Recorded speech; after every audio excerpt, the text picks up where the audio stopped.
Arsikere CDPO Shankaramurthy ವಿರುದ್ಧ ಅಂಗನವಾಡಿ ಕಾರ್ಯಕರ್ತೆಯರು ತಿರುಗಿ ಬಿದ್ದಿದ್ದಾರೆ.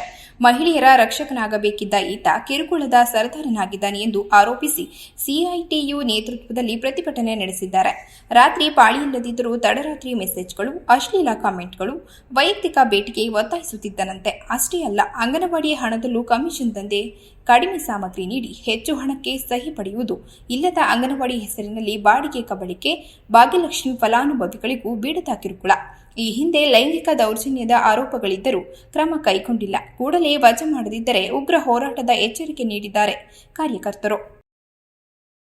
ಹೆಣ್ಮಕ್ಳುಗಳು 6 ವರ್ಷದಿಂದನೂ ಕೂಡ ಇಷ್ಟು ಶೋಷಣೆಗಳನ್ನ ಅನುಭವಿಸ್ಕೊ ಬಂದ್ರು ಕೂಡ ಇವತ್ತು ಅವ್ರು ಮಾತಾಡೋಂಥ ಪರಿಸ್ಥಿತಿಗಿರಲಿಲ್ಲ.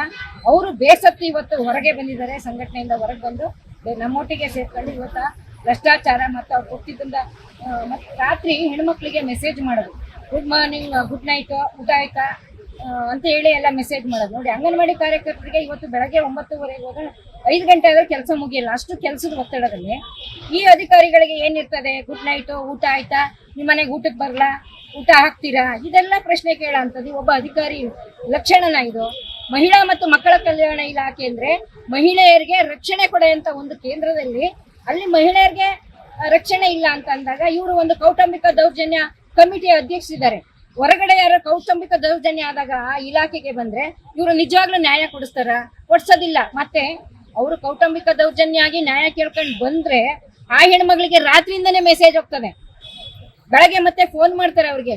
ಇಂಥ ಮಹಿಳಾ ಬಕ ಇವ್ನಿಗೆ ಬೇಡ, ನಮ್ಮ ಜಿಲ್ಲೆ ಒಳಗೂ ಬೇಡ, ಅರಸೀಕೆರೆ ತಾಲೂಕಲ್ಲೂ ಬೇಡ. ಮತ್ತೆ ಅಲ್ಲಿ ಒಂದು ಕಮಿಟಿ ರಚನೆ ಆಗಬೇಕು, ಎನ್ಕ್ವೈರಿ ಆಗಬೇಕು, ಅವನ್ನ ತಕ್ಷಣದಲ್ಲಿ ವಜಾ ಮಾಡಬೇಕು. ಇದಕ್ಕೆ ನಮ್ಮ ಮಹಿಳಾ ಮತ್ತು ಮಕ್ಕಳ ಕಲ್ಯಾಣ ಇಲಾಖೆ ಅಧ್ಯಕ್ಷರಾದಂಥ DC ಅವರಿದ್ದಾರೆ, ಮತ್ತೆ ಉಪನಿರ್ದೇಶಕರು ಬಂದು ನಮಗೆ ಪರಿಹಾರ ಕೊಡೋವರೆಗೂ ನಾವು ಇಲ್ಲಿಂದ ಎದ್ದೋಗಲ್ಲ ಅಂತ ಈ ಮುಖಾಂತರ ಅವ್ರಿಗೆ ಎಚ್ಚರಿಕೆ